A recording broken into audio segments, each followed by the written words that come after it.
What's up, everyone? It's Charles here with Rocket Punch Army to do a review of what apparently is not a robot. So why the hell am I reviewing it here? But anyway, yes, the reason I am reviewing this here is because it's just loaded with diecast, and I know I have a lot of fans on this channel that love diecast figures and not necessarily have to be all robot ones. And because this is just loaded with it, I figured it deserves a spot here.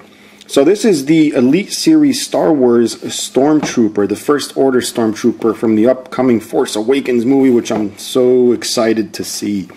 And here's that little thing here that does let you know it is die-cast metal. It comes in a nice little box, a little collector's type box with a window type design. So for those of you that don't plan on opening this, can just display it and everything, or just take it out of the box like I will. You'll see it is in the box. I have taken it out to check it out. Normally you see those little holes there. It's just full of like those crazy titanium kind of like those little hoop things, which suck and took forever to take off and blistered my fingers. But yeah, we're gonna open it up and check it out.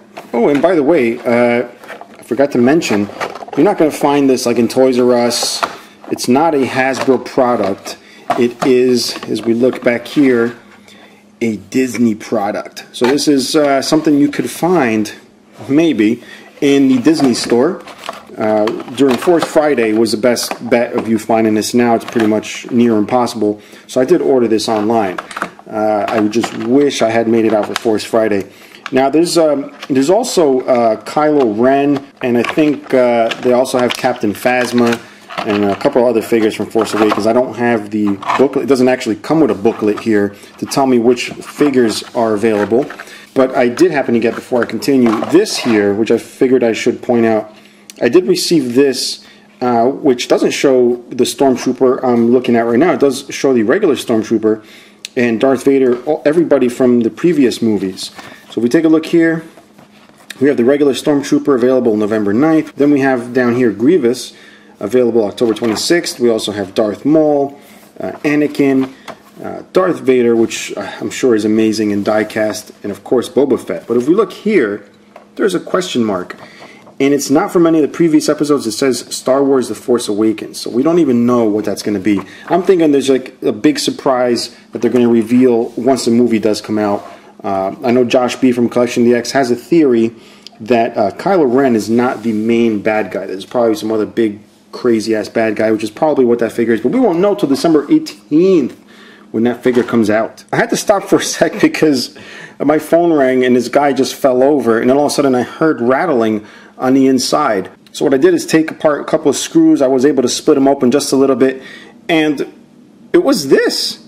It's a little screw that's painted white. It was just chilling out inside. I don't know where it was in the figure. Might as well show you guys everything here since I have it apart. I popped the head off to be able to take these two pieces apart, so you can see even the neck is metal. Alright, this whole thing here is metal. It's a nice hefty weight. So is the front part here. I did notice the waist here is made out of plastic. There's a lot of metal shavings that come out. I think it's just from drilling out or tapping out the holes here. But I can't seem to find where this little white screw went, so I'm guessing it doesn't need it.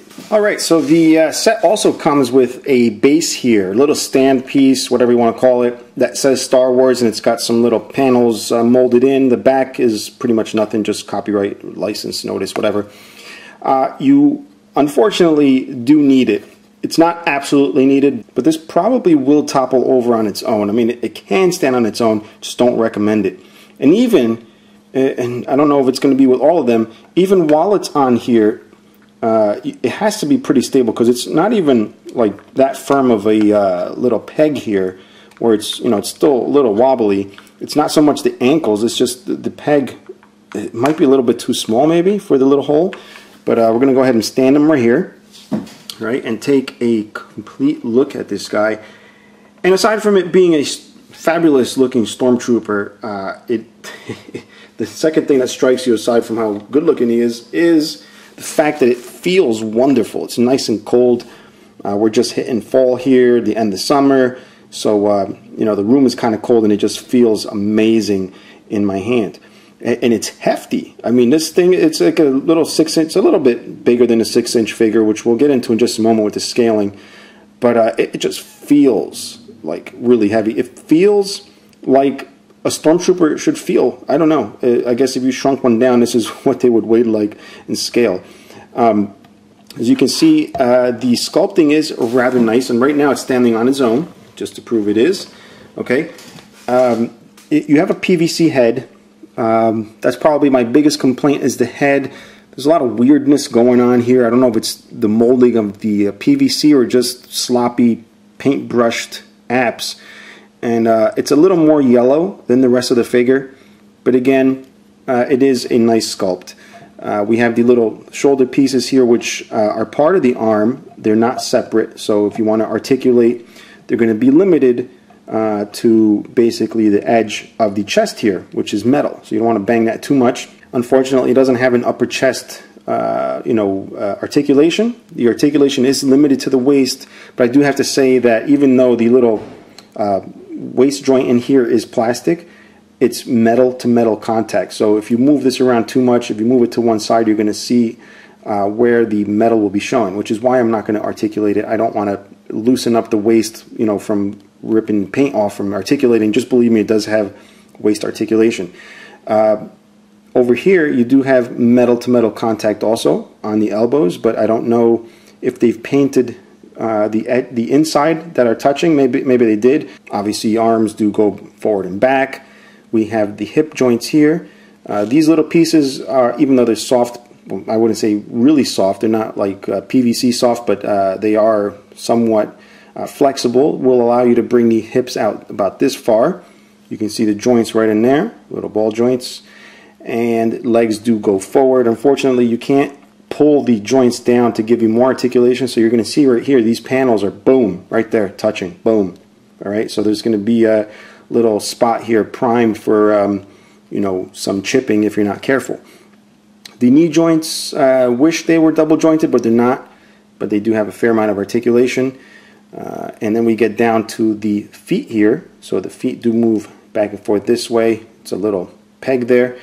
And back and forth like this. The hands are somewhat limited. They just a swivel here, and I think that's one of the downsides of this set too, is that they could have included alternate hands. This is what you're stuck with the entire time. Now the set also does come with weapons. You get the standard blaster here, and I love the design of the blasters. I like the little two-tone color.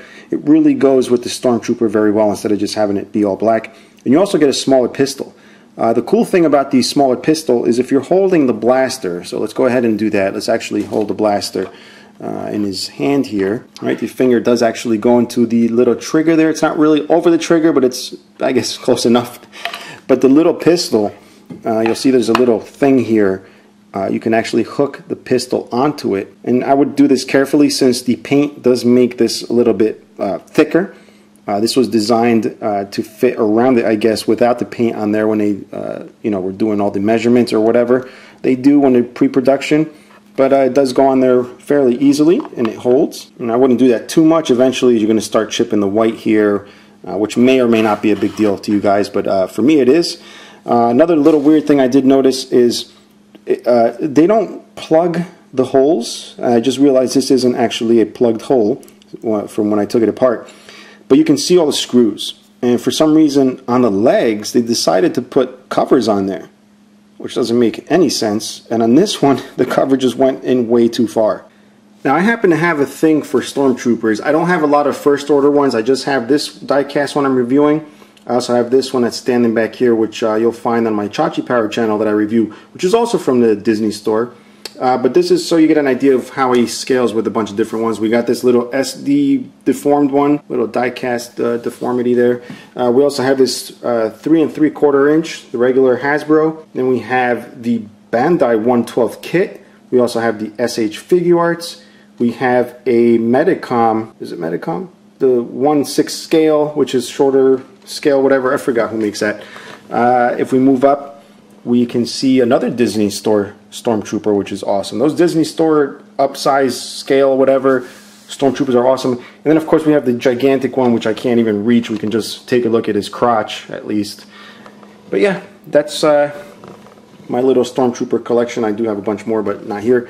But yeah, so yeah guys, this is unfortunately not available at Big Bad Toy Store unless they start carrying it, but you can find other cool Star Wars stuff down below. Like, for example, the SH Figuarts version of this guy, which is another one I'm looking forward to. And of course this one and a bunch of other cool stuff. If you have any questions or comments, guys, leave them below. If you're enjoying the videos, please subscribe, like, share with your friends, maybe support the channel so I can bring you more. Until next time, bye-bye.